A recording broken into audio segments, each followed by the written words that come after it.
우리가 부동산을 매도하고 매수할 때 얼마나 싸게 사고 얼마나 비싸게 파느냐, 이런 부분들도 굉장히 중요합니다. 하지만 이거 못지않게 세금 부분도 우리가 신경을 써야 되는 부분입니다. 취득세와 양도소득세를 신경을 써야 되는데, 세금 계산을 잘못하게 되면 오히려 사고 파는 것보다도 훨씬 더 큰 손해를 볼 수 있다는 거 참고로 해서 보시면 될 것 같습니다.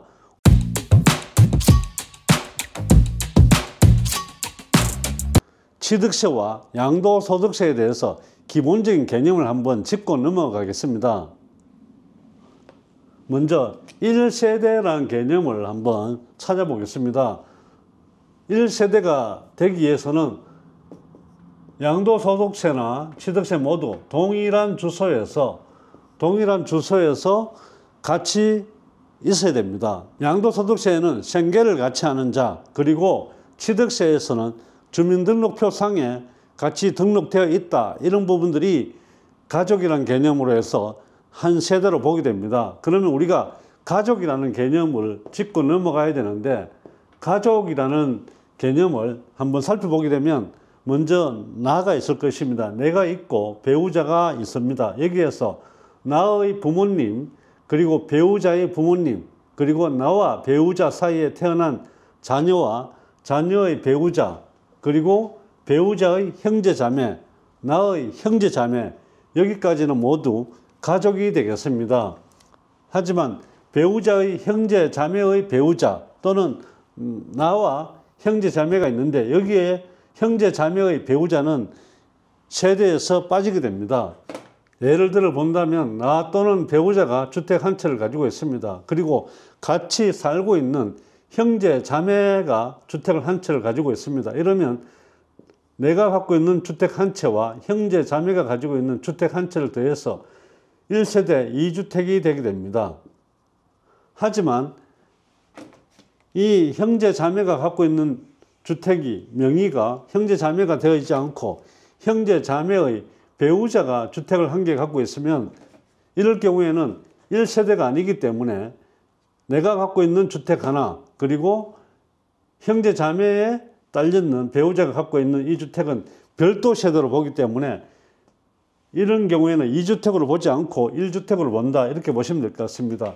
역시 마찬가지 배우자 형제자매의 배우자가 갖고 있는 이 주택은 나 또는 배우자가 갖고 있는 주택수에 포함이 되지 않습니다.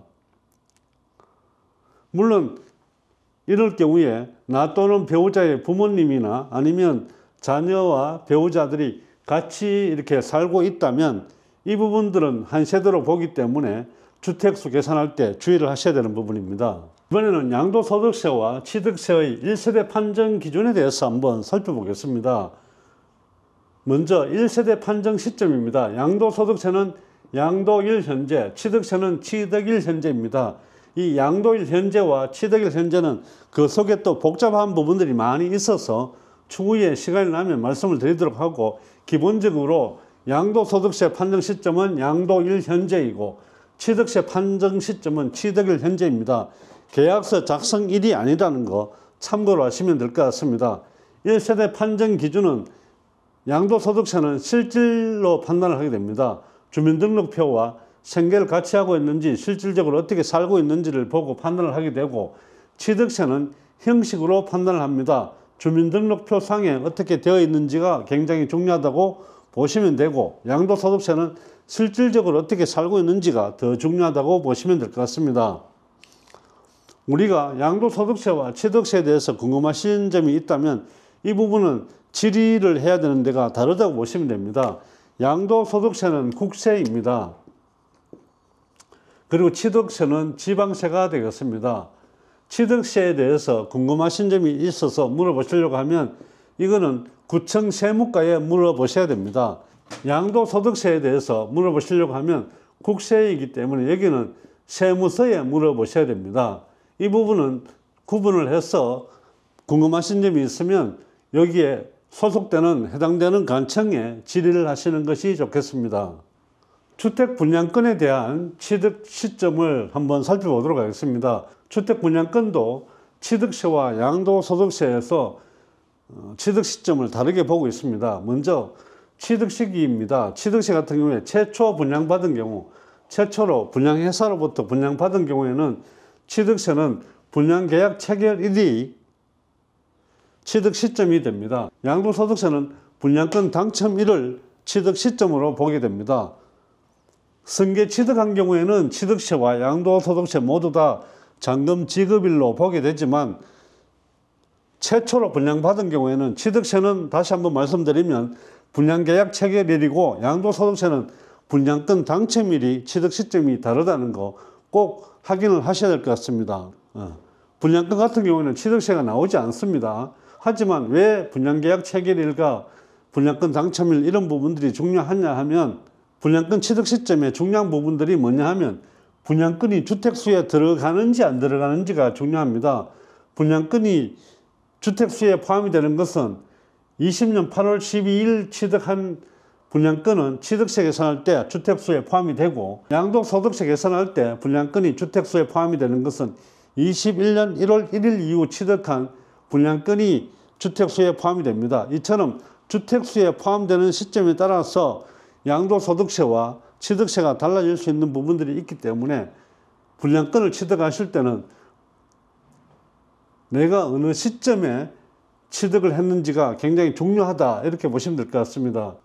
내가 다른 주택을 취득할 계획이 있다든지 아니면 다른 주택을 팔 계획이 있다든지 이런 시점에 주택 분양권을 취득할 때는 이 최초 분양받은 경우에 아니면 승계 취득한 경우에 취득 시점이 다르기 때문에 꼭 계산을 해보고 주택을 취득을 하시든지 또 다른 주택을 팔든지 이렇게 하셔야 되겠습니다. 우리가 취득세와 양도소득세에서 또 하나 또 구분해야 되는 부분이 동거복양합가입니다. 부모님과 자녀가 따로 살다가 부모님을 모시기 위해서 합가를 하는 경우가 있습니다. 이때 보는 나이 판단 시점이 있습니다. 이것도 취득세와 양도소득세가 다르게 나타나고 있습니다.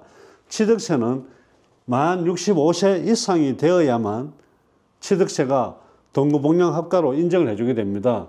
양도소득세는 만 60세 이상인 경우에 한해서 동거복양합가를 인정을 해줍니다. 여기서 만 65세 이상, 만 60세 이상이라는 부분은 부모님 모두 다 만 65세 이상, 만 60세 이상이 되어야 되는 것이 아니라 2명 중에 한 분만 만 65세 이상이거나 만 60세 이상이면 가능합니다. 나이 판정 시점도 다릅니다. 나이 판정 시점을 살펴보면 취득세는 주택을 취득한 날이 되겠습니다. 양도소득세는 세대를 합가한 날로 기준해서 만 60세 이상인지 아닌지 이렇게 판단을 한다고 보시면 될 것 같습니다. 동거복양합가가 왜 중요하냐면 자녀가 한 세대를 갖고 있고 부모님이 한 세대를 갖고 있는 경우에 이 나이가 되었을 때 합가를 하게 되면 10년 이내에 먼저 파는 주택에 대해서는 양도소득세나 취득세에서 1주택으로 보기 때문에 혜택을 받으실 수가 있습니다. 해서 이 나이가 중요하다고 보시면 될 것 같습니다. 양도소득세와 취득세에서 여러 가지 알아야 될 것이 많이 있지만 기본적으로 양도소득세와 취득세에서 구분해야 되는 부분에 대해서 오늘은 간단하게 말씀을 드렸습니다.